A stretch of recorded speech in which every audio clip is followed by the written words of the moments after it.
The term World Cup minnows gets thrown around pretty often. Now there is one that should be sitting alongside the dictionary definition when you look it up, and that is Curaçao. The Caribbean nation, located about 37 miles off the Venezuelan coast, is typically known more for its beaches and cocktails, but it has now been thrust into the spotlight as the smallest nation to ever qualify for the World Cup. To put it in perspective, Curaçao's population is roughly 150,000 people. That means it would just take about 2 full MetLife stadiums, the site of the 2026 World Cup final, to fit the entire country. While the odds of making it to MetLife on that final day are slim, there are still plenty of World Cup moments ahead for Curaçao and its fans.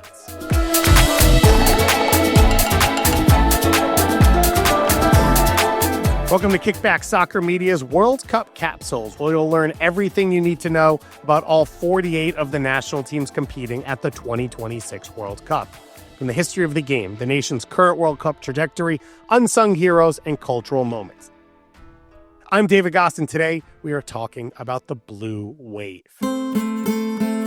Curaçao are one of the nations reaping the benefits of the expanded format. They represent some of the romance that's still left in the World Cup, where any nation can achieve World Cup dreams.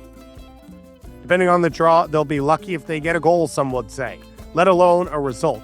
But just arriving on the World Cup stage is the big victory. For me, it was always a goal to show Curaçao to the world. After this World Cup, nobody is doubting anymore about us, and they know where we are.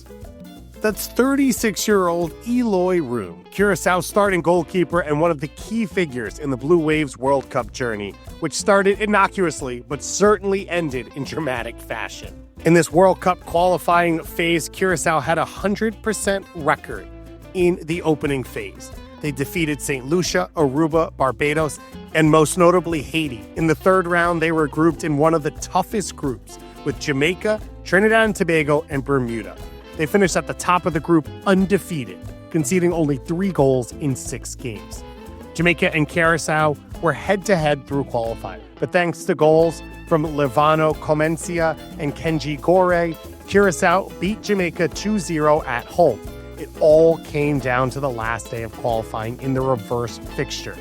A draw or a win would see Curaçao through, and after 90 minutes, the game was still 0-0.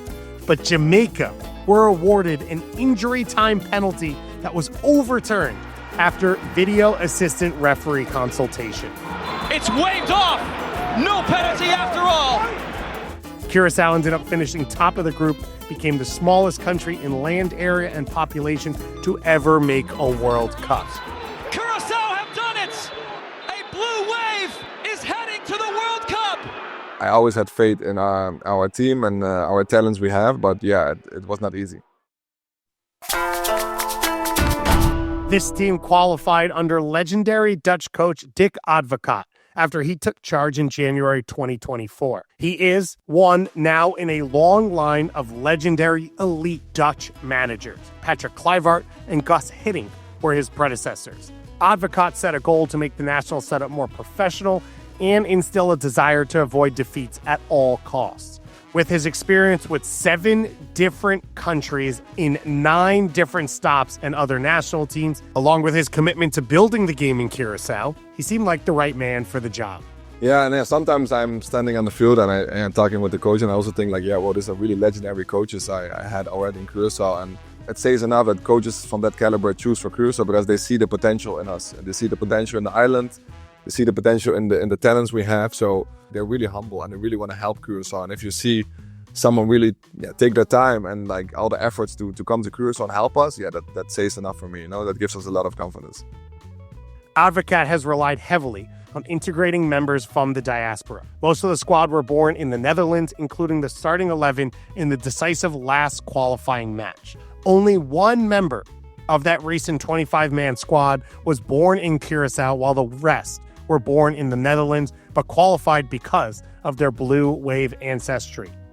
That strategy started under Patrick Kluivert's reign, and Eloy Room was one of the first big names to make the jump from the Dutch youth national team setup to the Curaçao national team. It turns out having a Dutch legend call you up can be pretty persuasive. When I was younger, I always played for the Dutch national teams. That's like, yeah, of course, because you want to play for Holland. That's everybody's dream. But I was in the back of my mind, I had this dream, like, you know, I want to play for the country of my father, because my father's from Curaçao. And in 2015, Patrick Kluivert became the head coach. So yeah, Patrick Kluivert is like an icon, like a legend. And, I got a phone call from Patrick Kluivert, and like, yeah, I was looking at my phone and I saw Patrick Kluivert. I was like, nah, this cannot be real. You know, I was like, he cannot, how can he have my number? Like, you know what I mean? So I was like a little bit starstruck. So then I picked up and he was like, yeah, Aloy, yeah, I want you to come play for me.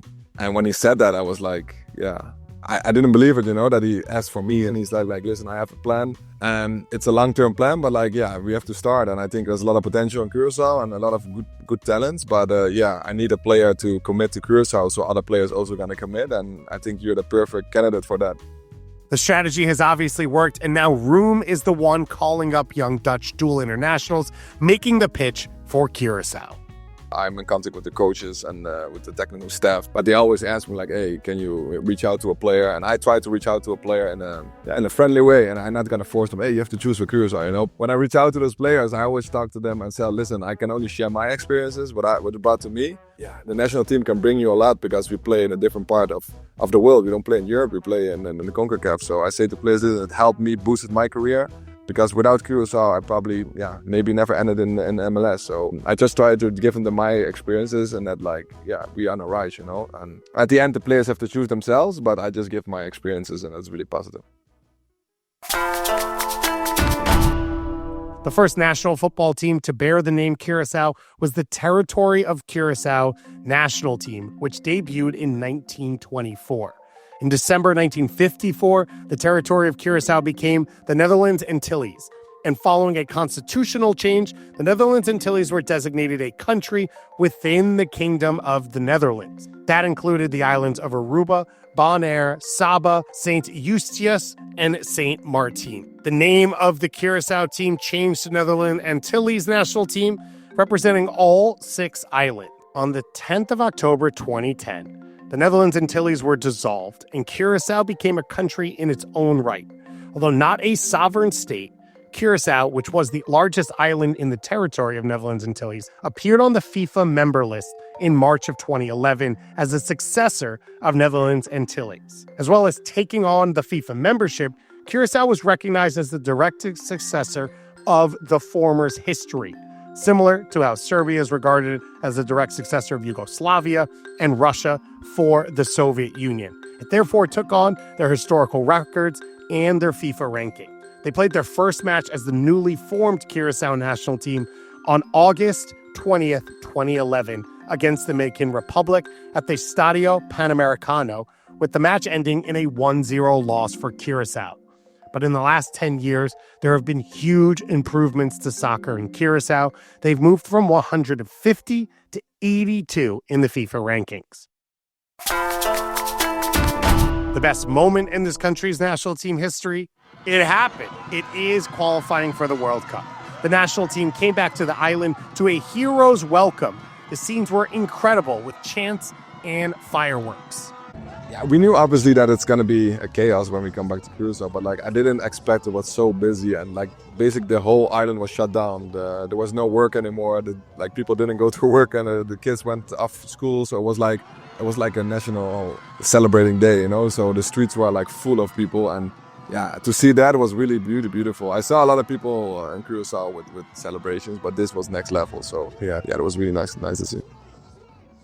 I think sometimes people don't realize we're a really small island, you know, like, and to have so much support already is immense. Our supporters, they have so much energy. They give so much energy. They're singing, they're dancing, they're screaming. We always have the support of them. So I think that's the main factor what you're going to see at the World Cup, that they just bring so much energy. And that energy gives us also energy. So I think that combination is really, really helpful for us because, again, like we're so strong because we're really a team. Curaçao has leaned on a number of veteran players, but younger players have started to commit to the Curaçao national team earlier in their career. Sontje Hansen, a 23-year-old winger currently playing for Middlesbrough, is an example of that in the championship. Born in the Netherlands, he started with some local clubs and eventually signed for legendary Ajax Academy. After impressing at youth levels, he signed with Ajax, making his pro debut at the age of 17. In the summer of 2023, he moved to NEC, also in the Eredivisie. He became an important player immediately there and played 2 seasons. In the summer of 2025, he signed with Middlesbrough for £3.4 million, has been fighting for minutes in the English second division. Like many of his teammates, he started out playing for Netherlands youth teams as recently as 2023. However, on September 26, 2025, he was called up to the Curaçao squad and switched over. He's played 3 matches for the national team and he's already scored 1 goal.